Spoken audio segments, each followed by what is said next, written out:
back. I'm sorry to cut 5 minutes off, but we're just keep us going process-wise. Sandra and Gary, I hope you're back. You're welcome back to the meeting. And Terry's online too.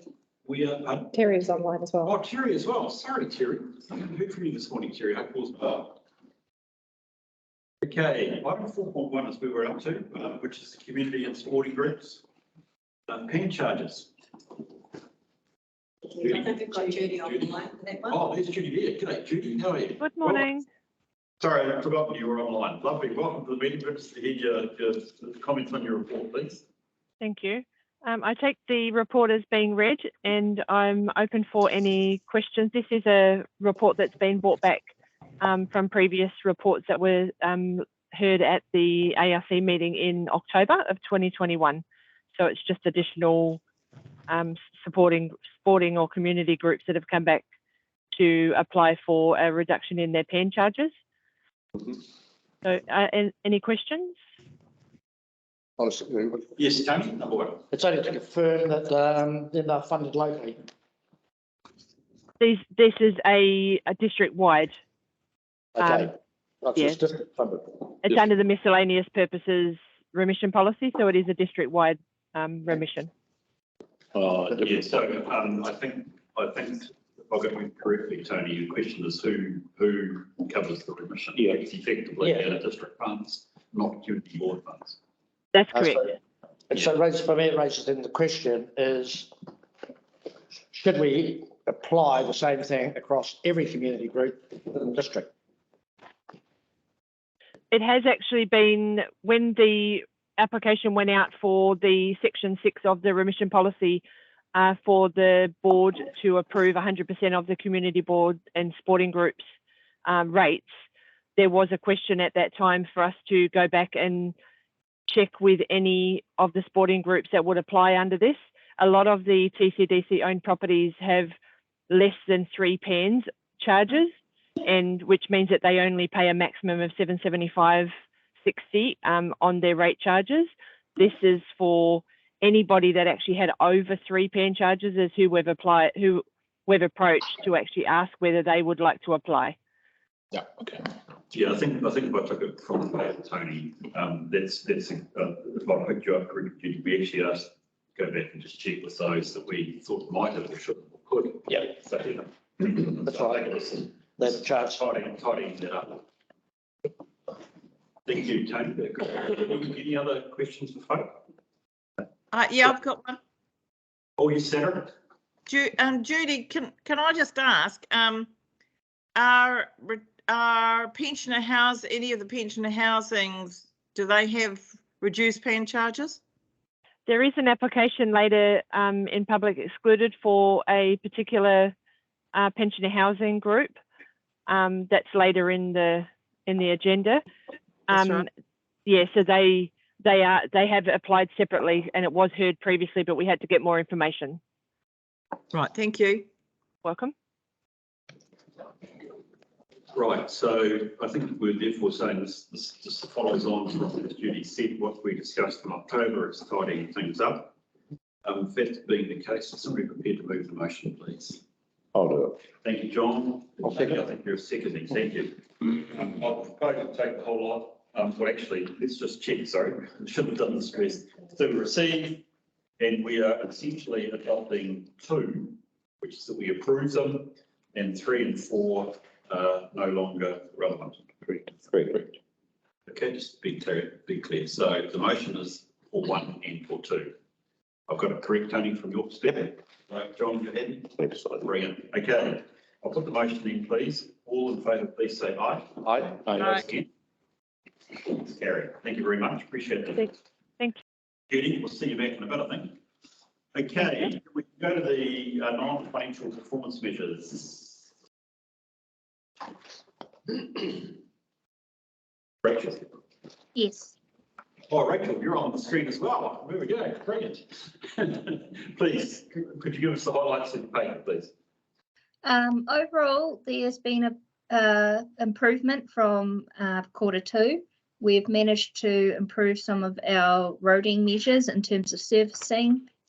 We've also managed to improve some of our parks measures across the community areas.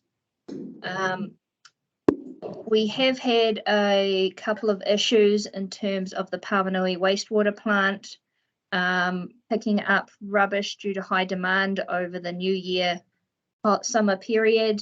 And unfortunately, we're off track for grants and remissions now because of two reasons. One, a lot of our grants weren't taken up because they were issued to COVID related or events that were cancelled due to COVID, and that combined with the Whangamata area not always complying with council's grant criteria means we're now off track for that. But overall, an improvement over Q2. Thank you, Rachel. Okay. Sandra, your hand is up. Do you have a question? I do.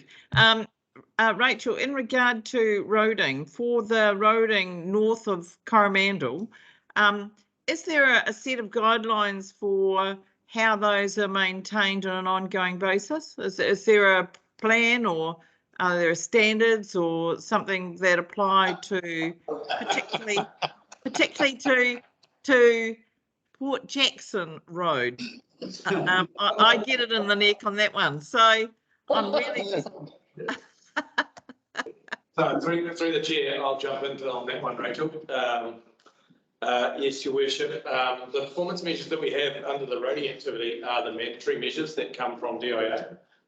So there's no mandatory measure, which you might be horrified to hear, about unsealed roads that comes from DIA. Obviously, as you're probably aware, we have our standards for our contract, and we have to we work very hard with our contractor and make sure we're doing what we can in those challenging geographical locations for our unsealed roading network. Yep. Yeah, that's probably. So do you have a set of criteria that need to be met for our unsealed roads? Correct, we do. Yes, contracts back. Could you send me a copy of those, please? It's very operational, but yes, I'll provide you with a copy of those. Okay, excellent. Thank you. Right, thank you, Sandra. So I just, this is a very minor picky thing, but on page 72, under the footpath and roads, it's got defect and remedied within.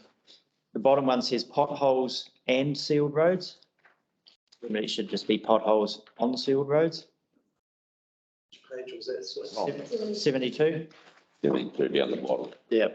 And I'm also thinking the trip hazards, the defects, the trip hazards are footpaths and the depressions are roads?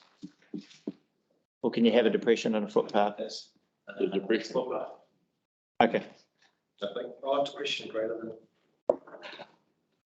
Let's check it. Yes. Yeah, I just read that table and I was like, okay, thank you. Could I have a further question to that for just for clarity? The potholes, does that relate to solely sealed roads? Through the chair, yes, I believe so. Yes, potholes and roads. Yes, so we don't really call them potholes in unsealed roads. It's more rusting and stuff and corrugations. Right. Okay. Thank you. Thank you. Are there any other questions? I probably just had three biggies. It's a report which is extensive, Rachel, and one that you'd like to probably spend more time on. We can just raise a couple of questions. Again, Bruce, at the risk of being slightly operational, I noticed this, Rachel mentioned the odour at Pawanui. Yes. We have, of course, the issue of the odour in Christchurch, which is creating challenges. So Shocking. there's a bit of reputational risk here. Can I ask, we had to do some remedial work. How does it come about? Why, I guess what I'm trying to say is why have we all of a sudden got odour? Yeah, so through the chair, odour is incredibly, so separate from the Christchurch issue, which we obviously know is around a number of issues that there's nothing to do with us, but it's very topical, you're right. The odour that we have at the Pawanui wastewater treatment plant, odour is incredibly challenging to detect accurately and then treat to work through. And we had similar issues at the Whitianga wastewater treatment plant 3 years ago. We've got It's like a mechanical or biological odor control system at all those three eastern seaboard plants, which works quite well, but it can't handle the really high peaks. And so we ended up putting in a video years ago, a biological bark filter, which treats odor. And so basically that's what we're going to do the same at Paranui. So Paranui's been really good for a long time, like since it was built. We haven't had the same issues. So whether it's just a loading issue, that now we've kind of just got to the top of the load, as far as what that biological system can handle, but that's the plans. That's what we're working on, retrofitting additional filtration. So essentially, we're saying a known risk has crystallised. Has happened. And we're doing. We haven't really had any issues prior to that, so it's not something that's kind of been ongoing. It's just kind of come up in the last year or so. The other thing which I've seen a wee bit of discussion around the place is the blockages, and we're really saying that we can say it's a program around trees getting into our pipes and what have you, is virtually on the basis of a complaint process.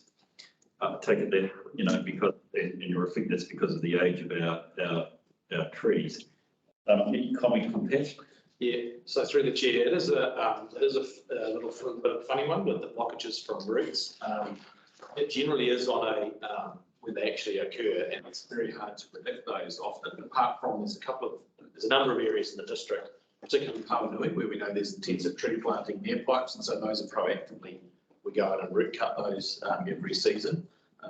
But there are other areas that they're not so obvious. Yeah. The other challenge we've had a little bit is that with different patterns with people around coming to their batches, that's given us a few challenges around people not coming, not using the system, and then suddenly they turn up and then there's an issue. Whereas when they're using them more, coming more regularly to the batch, those issues come to light a lot sooner. So yeah, that'll be good. So thank you for that.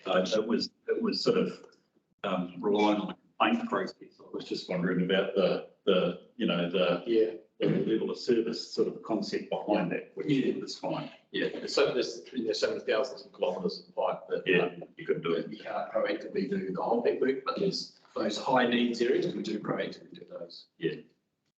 Can I raise a couple of things? Yes, go, Sarah. Just in regards to the trees, one of the dangers is the fact that the trees can be quite dead in the centre, and only have a thin veneer of actual trunk on the exterior, so you can't always see what the condition is.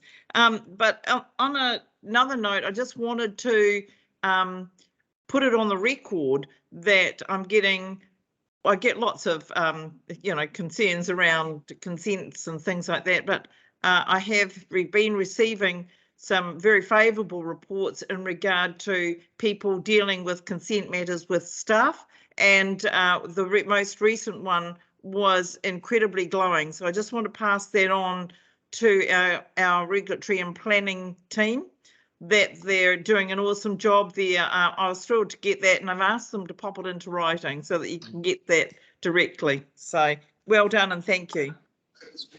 Thank you, Sandra. We appreciate it. Great, thank you.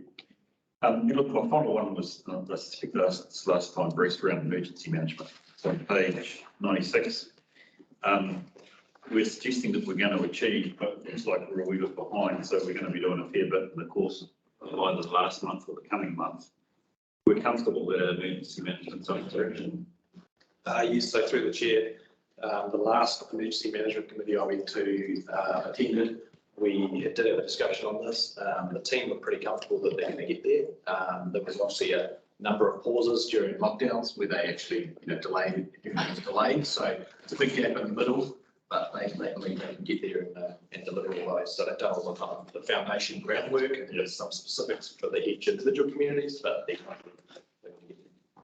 I can also speak to that. I did follow up with our emergency management team about that, and they have actually completed quite a few scheduled exercises, of which I've even been a part of. So they are actually completing it right now. Great. Thank you for that, Rachel, and great to have somebody with first-hand experience. Brilliant. Right, can we move? Sorry, Mark. Yeah, I just wanted to check under the rubbish and recycling, page 87.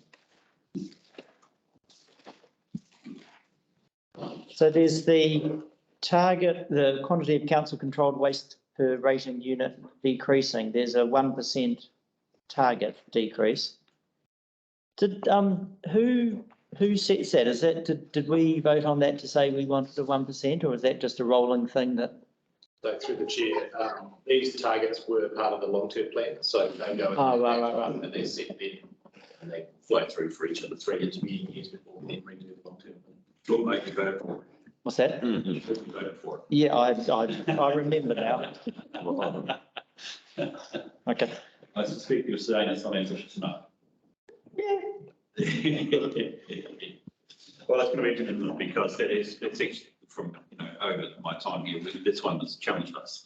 Yeah, and I think also like the commentary in there says, if you've got people who can't be here, and then when they do come, maybe they leave more rubbish or less rubbish. It's a very tricky one to, yeah.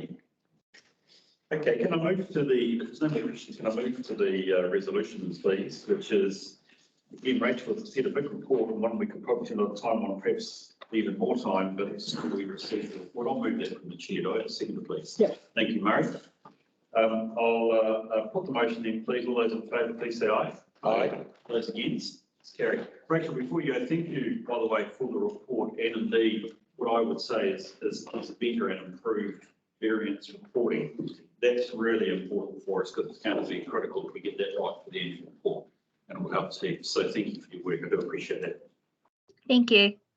Can we move to the Debtors Report? Hey, sounds like you might be right for a couple of items, please.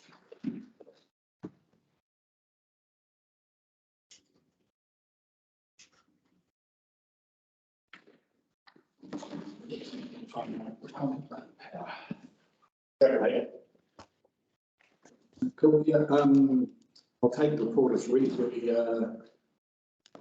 We're in a pretty good position. Our debtors, we got just tell you our last instalment, which was on the 15th of May, so they'll be reflected in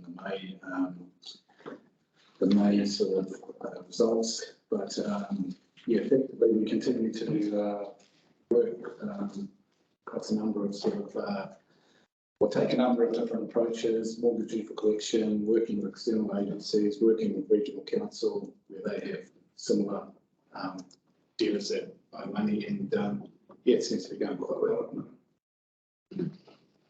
Brilliant, thank you. Right, questions for Nathan? Just a comment, I think we've made considerable improvement in here over the years. Considerable, well done. My only comment for the chair would be that we're starting to get into the tricky, hard,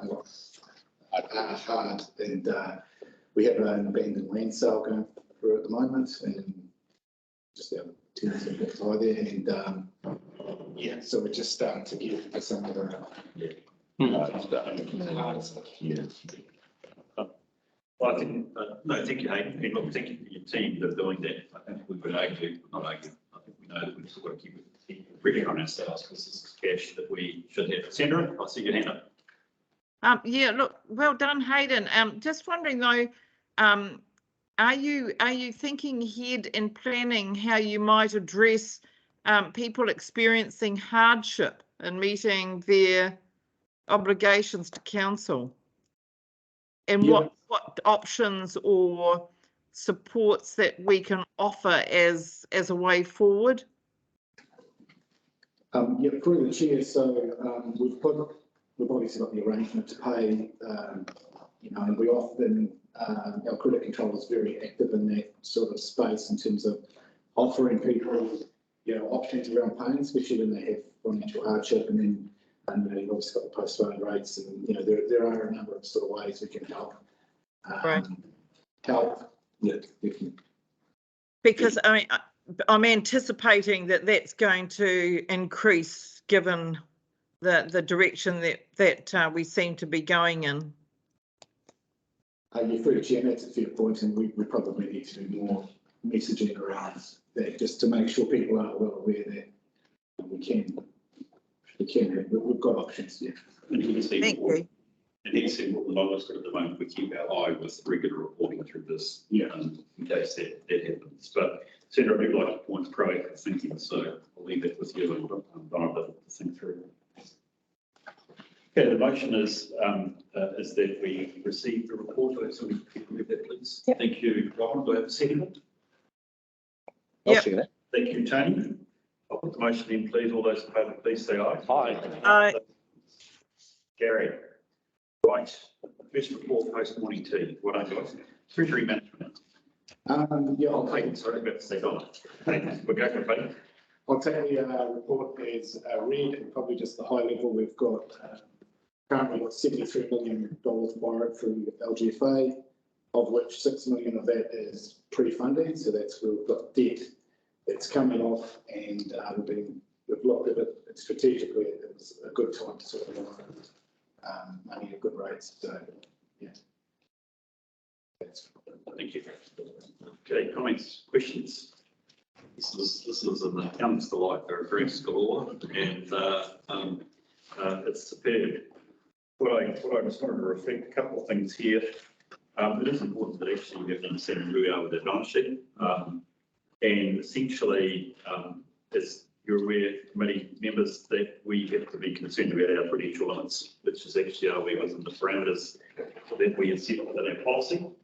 I think it's fair to say, hey, looking at this, the answer is yes, we are. There might be a wee question over our interest rate risk profile of about 2027, but it doesn't look like a significant one at the moment. And it also reflects that our short-term position is relatively fixed compared to the position with our debt further out, right?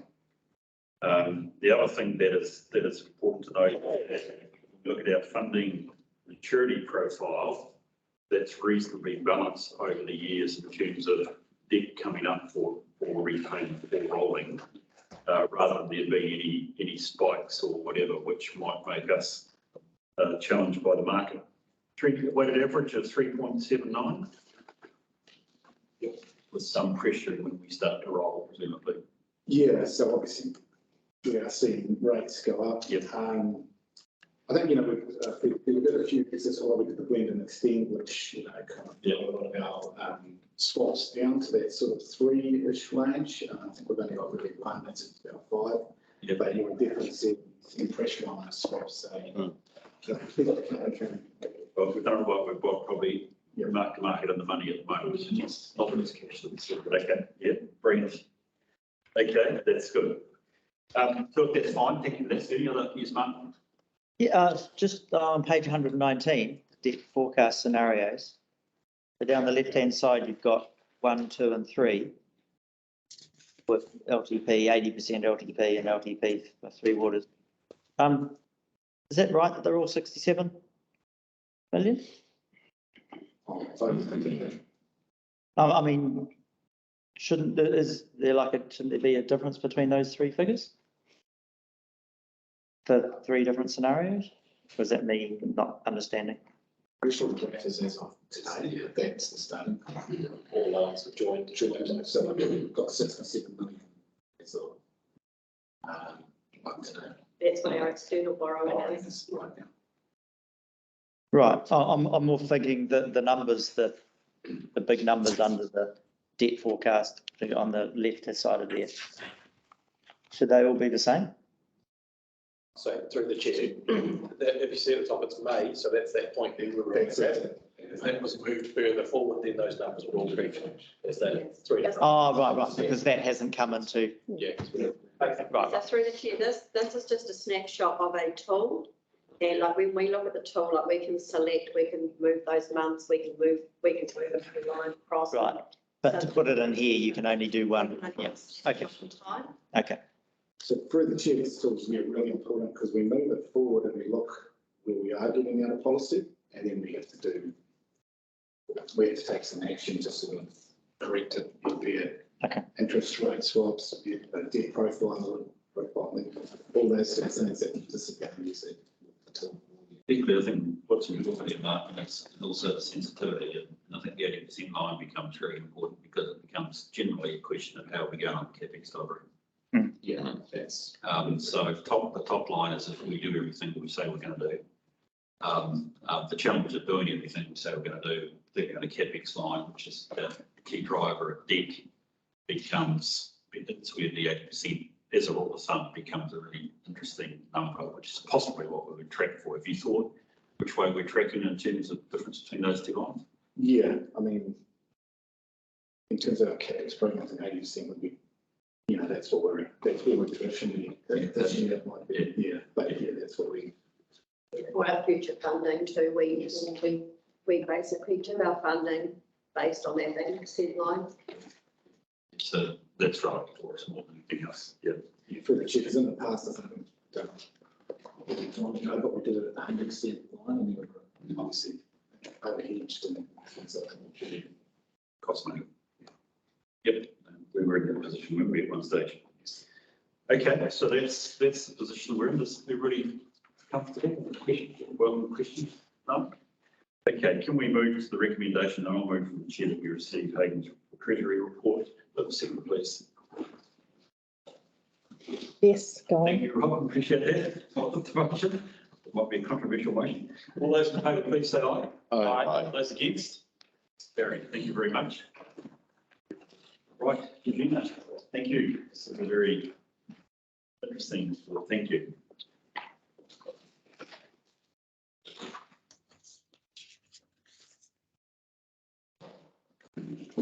So just like to reflect as Eugenia comes forward, while we have passed the motion, I would like us to also think through the strategic risk assessment that Parker gave us on page 16 and 17 of our papers today, which is a formal assessment that we've got, whereas obviously all this information is a really interesting support and driver to some of the challenges of how we're addressing it. Eugenia, we're in good hands. Thank you. Right, kia ora tātou, councillors, chair. My name is Georgina Whitnam. I'm the new P&C, or relatively new P&C manager. It's the first time I've sat in front of you, so I wanted to introduce myself. That was not too scary. It is actually a bit intimidating being up here, so thanks for having me, but anyway. So this report is for your information and take it as read. I'm here if you've got any questions, and happy to make some comments if that's what you'd like. Thank you. Just big picture, we have two key bits of information here. One is the aggregation of your work or your information that's come out of the exit levels, which is really a good chance for us to understand the real reasons why people are leaving if they choose to participate. And the other is the snapshot of the time and point, essentially the engagement survey, which reflects some changes. That's I think very interesting. And then when I relate it back to the comments that we had this morning around staff recruitment and retention, this becomes an important part to it. Bruce, I make some assumption that Georgina has brought this to ELT. Is there a view out of ELT on what we're seeing here? Yes, that's through the chair. We have had a good discussion with George about this with the ELT level. And yeah, it's a really good report. We're happy with the work, and there's a lot of data in here. So yeah, we can kind of really get into all the detail if that's what you want to do. But you don't want to scare me away. But I think it gives you all the detail on that big picture that we've talked about, that everyone kind of feels and knows is the situation, but this gives you a lot more of the actual quantitative information, which is great. Yes, Mark. Be hogging things here, but just looking at talking about the training spend, average for the last 2014 to 2021, 1.3, and I realise that's fairly historical. Do we have anything more sort of like for the last 2 or 3 years? I think it is in there. I'm pretty sure. I think it is in there. So I think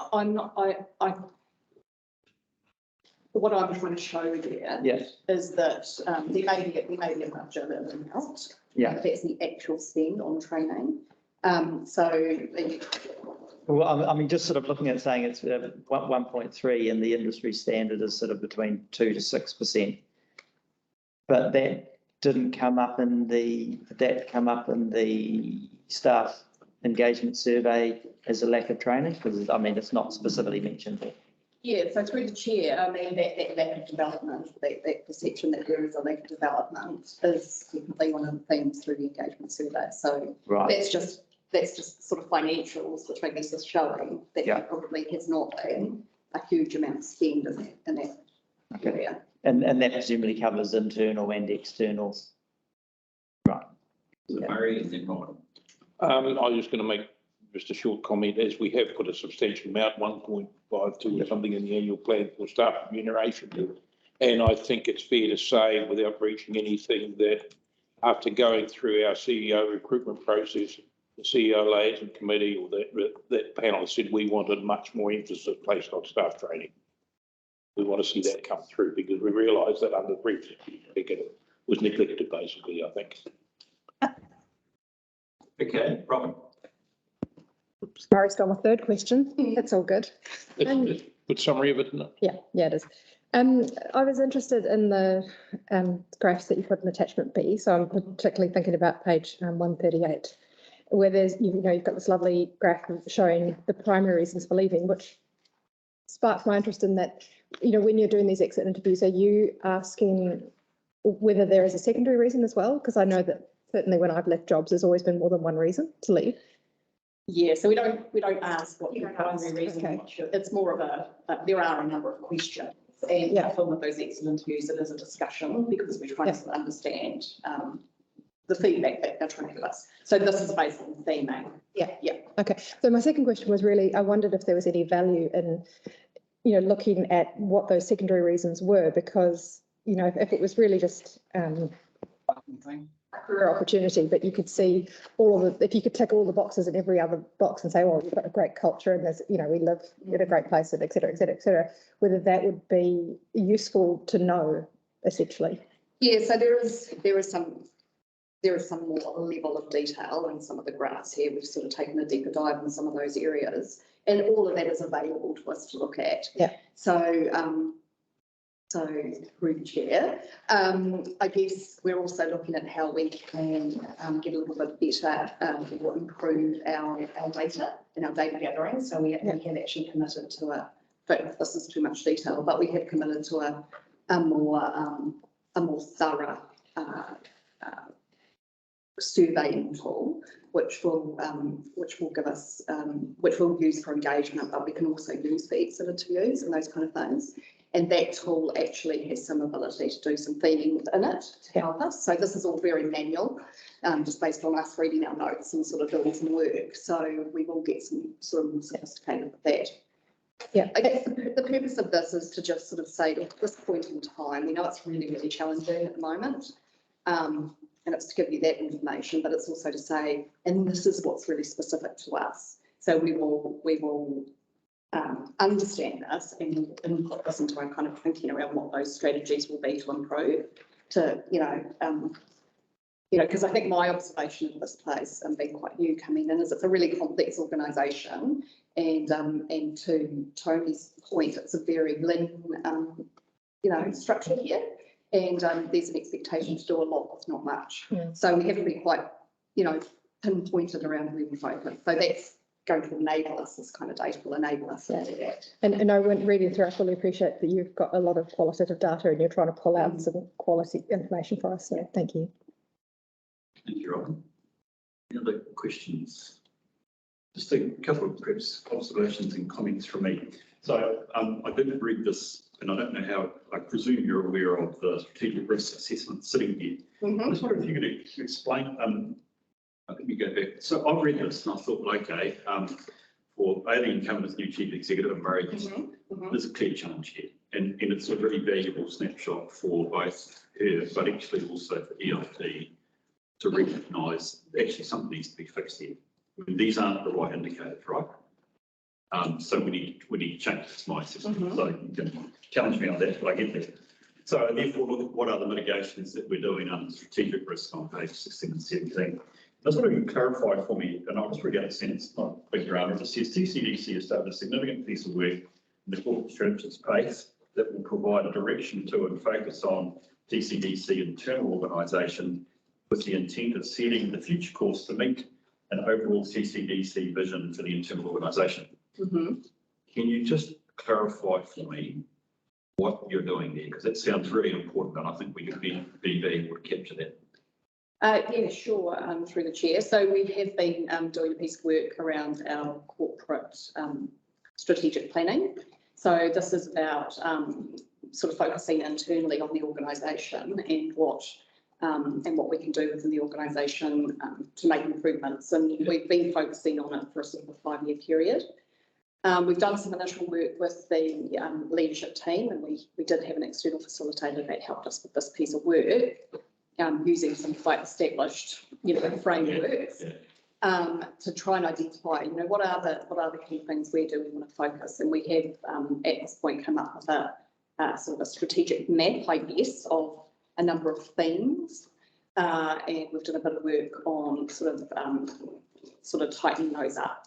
One of those things is around people, clearly, and under that we've also identified some key objectives, and we've done that for a number of the themes that we've identified. And we've just actually started talking a bit more broadly with some other key people around the organisation about exploring what measures for those might look like, and sort of getting to the point of thinking about initiatives. So we're just holding that work at the moment, though, so that Aileen can come and put her flavour onto it. So, I personally, I think we've done a really good job of that work so far, and I think it'll be really, really valuable for her coming in to give a flavour of where we think we're at and what we need to focus on. So I think it'll be really, really valuable.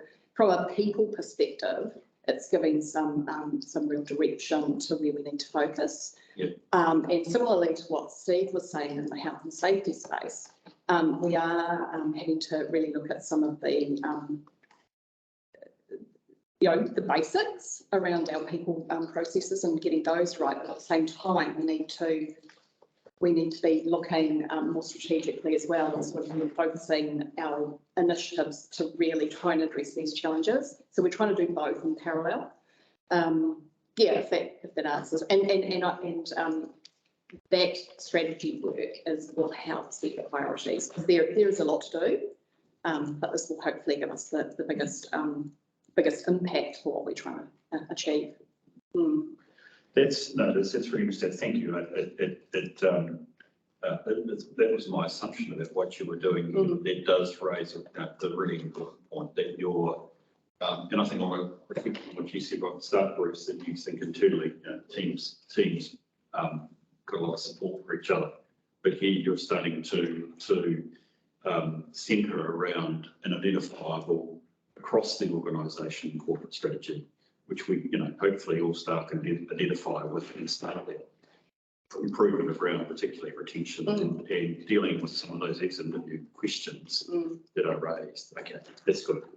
Hey, that's really helpful. One other thing, sorry, Tony. Mine was in terms of the capabilities. I understand this is really looking at a staff perspective, and it's outside of their scope. I'd make a comment that I think there needs to be more done from an elected people and capability as well. And I'm thinking there's going to be a very new council very soon, and you don't know what you get in that until you get it. But something where I think we have not performed well is how we have helped particularly new people being elected. And for instance, we might get a new mayor that comes with no commercial background, nothing, never run a meeting, and they turn up in this environment.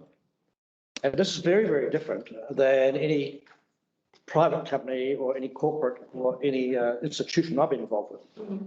And so I think myself, there's a desperate need to address that for incoming council. Because frankly, your report, I think it's excellent. If someone had asked me to write that report at home, not even interviewing anyone, I would have come up with the same answers. Like, it stuck out to me that we've got a problem in the organisation. So I just mentioned I could not agree more with what's been identified. That sits comfortably with me. But I think we have an obligation to think about the elected people, because at the end of the day, they have to be able to work together and staff particularly have to they've got to be comfortable that we all talk the same language. It's not saying that people aren't, it's not derogatory about people, it's just that I think there's another arm to this. Because that would help the staff if the elected arm were probably more cohesive early on, particularly in the term. That's a comment and a suggestion. Thank you. Sandra? I just wanted to add that totally support Tony 100%. Which is one of the reasons why one of my recommendations when the staff are doing their sort of induction analysis or program, that I've identified fiscal understanding of council budgets in particular, but just under the heading of just basically fiscal understanding as a priority, and critical analysis, objective critical analysis as a priority as well, so that they understand what that means without having an emotive response. So it's objective critical analysis. Those two things, I think, for me, would have to be top of the queue in terms of training, but certainly that team building at the beginning. So Tony, fully support your comments.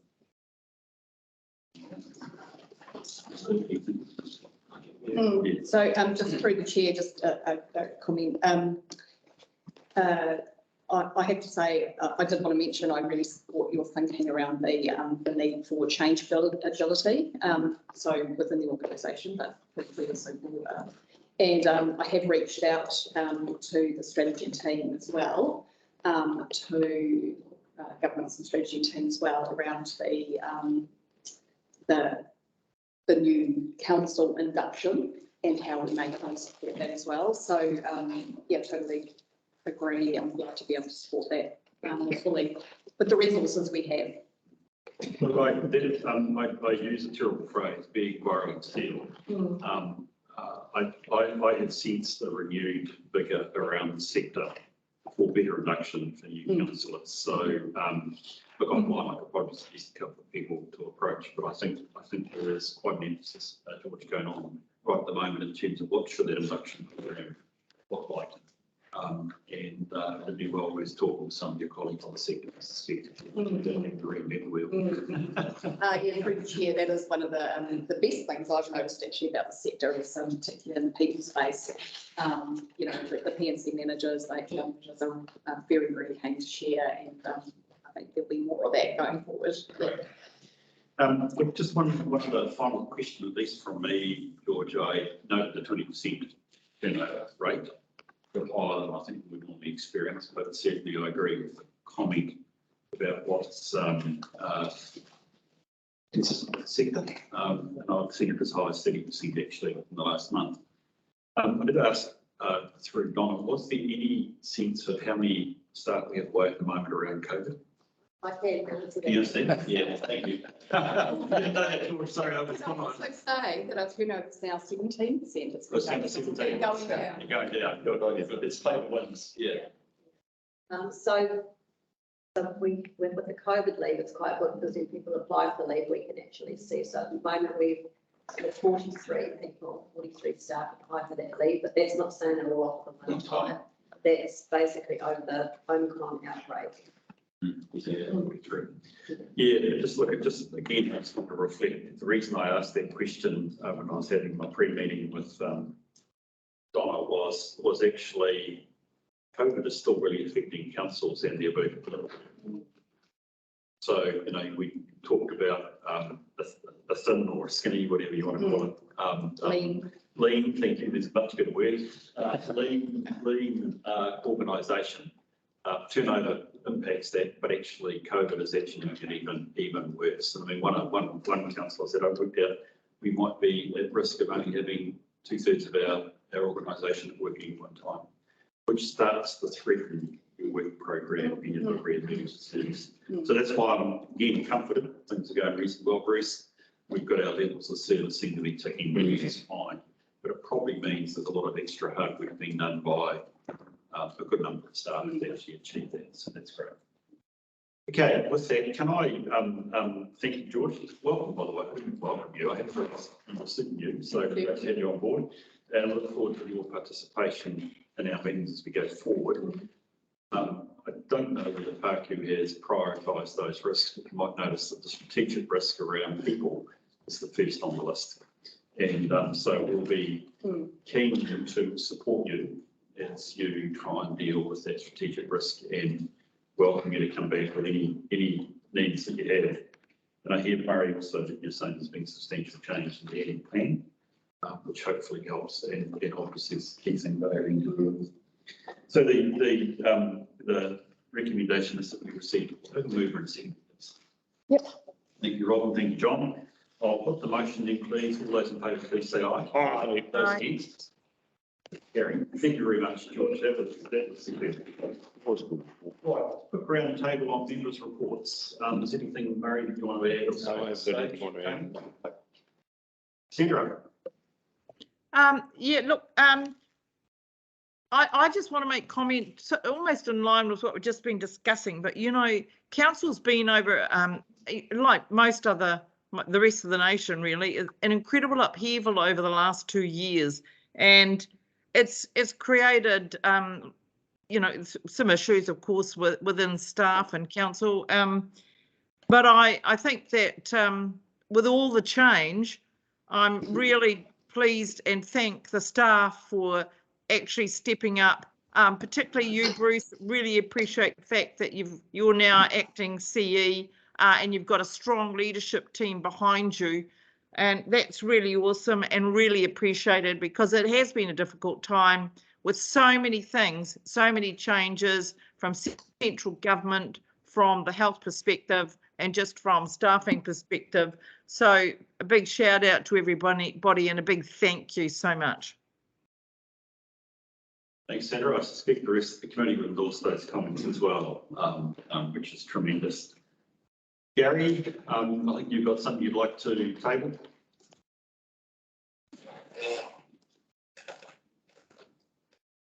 Not there. Terry, have you got anything you'd like to add at this stage? Gee, where's the good? Okay, Martin. No, nothing specific. Sorry, my microphone was off. I'll come back. Okay, I'll get you soon, Gary. Yes, Rob? No, I've got nothing to report. John? I'm fine, thanks, Bruce. I'm fine too. So Gary, the floor is yours. Well, which issue am I? There's two I raised with you yesterday. Should that be the? Then now's your chance to raise those, Gary. Sorry, Now's your chance to raise those. Okay. Well, first, I think councillors have a copy of an article that's in the paper about the code of conduct and the reason I've withdrawn it. And as far as I'm concerned, that's the end of the matter. It's there, and it's just from my experience, the code is not really fit for purpose, and I won't make any more comment on it. The second one is the concern that that is happening at the present. There's a legal requirement that the council advise ratepayers of their ability to be able to enrol to vote. Unfortunately, we've had a hiccup on that, and it's happened 4 or 5 weeks ago, and it's been trying to be fixed. And now the electoral officer has stepped in, and it may make our voting process, unless it gets fixed, we got some real problems whether we can have a proper election. And Dale Foskey's been in touch with me, and it's still not coming back with answers. I know Rex was very concerned about it and was very upset at what had happened. And so am I. I put 2 ads in the local paper to tell people they would be getting flyers in their rate demand, and it didn't happen for many people. They still don't know the numbers. And so really, I think we need to be aware of this, because we've got an election coming up, and if it doesn't follow, we haven't followed legal process, we might have a real problem. So that's why I'm bringing it up with Audit and Risk. So hopefully they will come back with an answer and it can be resolved. But at this stage, it hasn't, and we've been asking for some weeks. Thanks, Gary. So look, firstly, I'm just conscious, Bruce, this is between both you, and I'm assuming you're not the electoral officer. Actually, I don't know who the electoral officer is, and so there's a responsibility, the quasi-independent role of the electoral officer. Can I just ask Bruce, though, has Gary's concerns been noted, and do you know if they are being review and potentially act on? I don't have any update on that, sorry, Chair, but they definitely have been noted, and I know there have been discussions in the past, but I haven't got them up, so, can't update for you on that. Mr. Chair, I can help. You are, well done. I do have some knowledge around this. So Dale is going to be sending an email to Gary regarding this, and this should be resolved by the 30th of May. Thank you. Did you hear that, Gary? I've been told that some weeks ago things would be, well, a week and a half ago things would be resolved within 2 days. So let's hope the 30th of May it does happen, because otherwise we could be facing some problems. Just a quick question. Thank you. Wait a second. I see Sandra's hands, then I've got John, then I've got Tony. Sandra? So my question would be why this wasn't identified as a potential risk within the order paper if we're aware of it. That would be my question. I don't like the order paper, but I've been raising it time and time again. So that's my question, Gary, if it hasn't been resolved. So my question would be, why wasn't identified in the risk part of the order paper and as a current risk? And that just begs the question as whether it is actually a risk or not. So I don't know that, but yeah, so there's some questions in my mind around this one. Well, David Foskey accepts it is a risk and it's going to fall back on his shoulders, and he's not happy at all. Well, we don't know that. So we've. No, he's communicating with me. I understand that you're saying that, Gary, but I haven't had staff report or feedback on that, so I don't know anything about it. Well, that's been my concern, but Rex Capel, I've been dealing with it, and he's been very unhappy, and that's good. If something's going to happen 30th of May, good, but we don't want it any later than that, because we need to get things out to the ratepayers which didn't go out. So what's the next step from here? Because I think we all need to have some level of information about this one. And Just so, before we go, Sandra, let's come back to the next step. I think we've got a couple of members that want to make comment on this matter before we get to the next step, Sandra. So I promise we'll come back to that. John? And my question is, what are we talking about? What's the problem here, guys? And Donna's going to tell us. Through the chair, we have identified those ratepayers there. So what the problem was when the insert went out with our third rates instalment, but by the time our third rates instalments go out, a lot of people have already paid their rate, so they're not getting an instalment notice. So we've now identified all those people that didn't receive a notice in instalment 3, and I've just had confirmation from the governance team that the insert is going to be going directly to them. Right. So does it put the election process in jeopardy just because we haven't actually sent these things? I'd imagine it wouldn't, to be honest with you. To me, it would be a nice thing to do, but not necessarily a procedure. It is actually a legal requirement, as David Foskey says. We passed a resolution of that, and it is a legal requirement. And other council have got hold of us to say there's a real problem because they didn't do it, and they were having to. The election may not proceed if they don't do it properly. It is a legal requirement to do so. Under the Electoral Act. Yeah. There is a time frame where time which has to be done, and my understanding is that we're still going to meet that time frame. Tony? So can I ask Donna? Tony's got his say, and we'll come back to your question about next steps. I think what John said, my question was going to be, what has changed for this election from all the other ones? So I've stood a couple of times and I've understood it. And for those who wanted to try and get a bit of support, you went and found out who the non-residents were.